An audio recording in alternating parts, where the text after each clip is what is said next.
يلا نجرب كحك العيد من اتوال، مكتوب عليها الحلو حلو. هنشوف دلوقتي هو الحلو حلو ولا لا. العلبه دي كيلو ميكس مشكل، فيها 59 قطعه، وهكتب لكم الاسعار على الشاشه.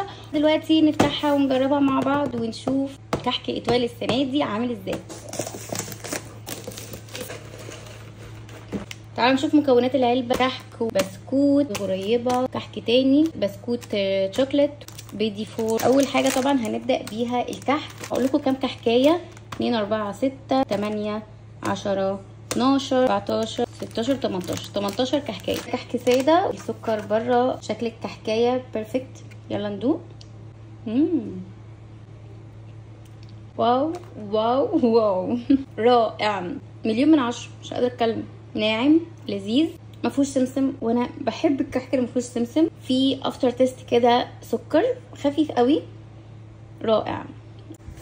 يلا نجرب كحك العيد من بلبن. اكيد طبعا كلكم شفتوا اعلانات بلبن عن كحك العيد. يلا نجرب كحك العيد اللي عامل ضجه على السوشيال ميديا. تعالوا نشوف بقى بلبن هينجح في الكحك ولا لا. العلبه دي نص كيلو ب 145 جنيه.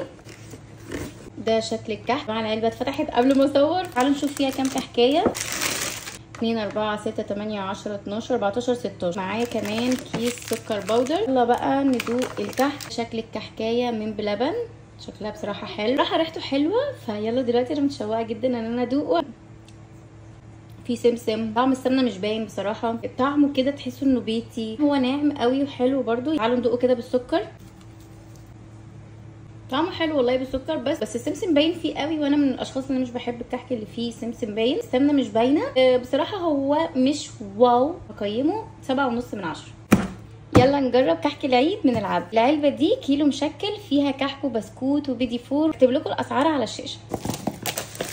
اولا يا جماعه شكل العلبه عاجبني جدا، والالوان اللي فيها حلوه قوي، كيوت. وانا متحمسه جدا يا جماعه لكحك العيد السنه دي.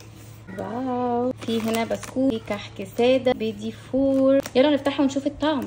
طبعا هنبدا بالكحك. 2 4 6 8 10 12 14 16، ومعاه السكر البودر، العلبه اللي هنرش بيها. واو، انا بموت في الكحك الناعم، ناعم ولذيذ جدا، بيدوب في البق، في تسكيره حلوه كده. 10 من 10، عجبني جدا كحك العبد يا جماعه، خطير. طعمه حلو كده وهو من غير سكر. امال لما نحط سكر هيبقى عامل ازاي؟